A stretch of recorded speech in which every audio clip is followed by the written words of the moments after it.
A brief look at French cuisine. Indisputably, one of modern France's greatest treasures is its rich cuisine.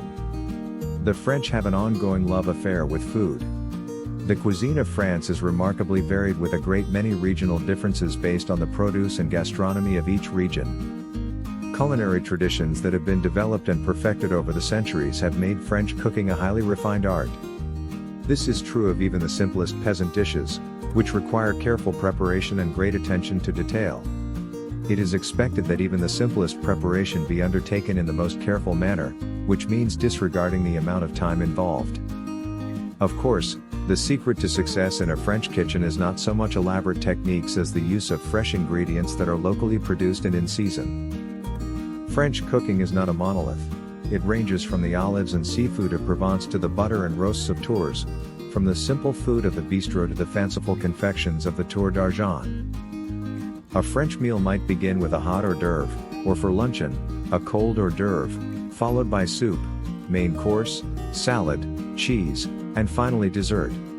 The French operate with a strong sense that there is an appropriate beverage for every food and occasion. Wine is drunk with the meal, but rarely without food. An aperitif, a light alcoholic beverage such as Lillet, precedes the meal, and a digestive, something more spirited, say, cognac, may follow.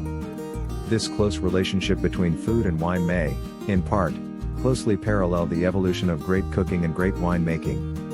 It is probably not coincidental that some of the best cooking in France happens in some of her finest wine-growing regions.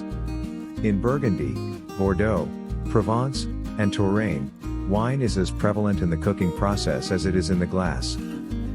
French cooking is considered by many to be the standard against which all other cuisines are measured. It is also referred to as haute cuisine. This standard was introduced into the French courts by Catherine de' Medici in the 1500s, and later perfected by Auguste Escoffier, 1846–1935, who is considered the father of French cooking. Nouvelle cuisine, which became popular in the 1970s, was in reaction to the rich cooking of classic French cuisine. This new cuisine has a healthful cooking philosophy, crisply cooked vegetables and fruit-based sauces as opposed to flour and cream sauces. From classic French cooking to nouvelle cuisine, and the many French regional cooking styles, there is something to satisfy just about every palate. Thank you for watching and support.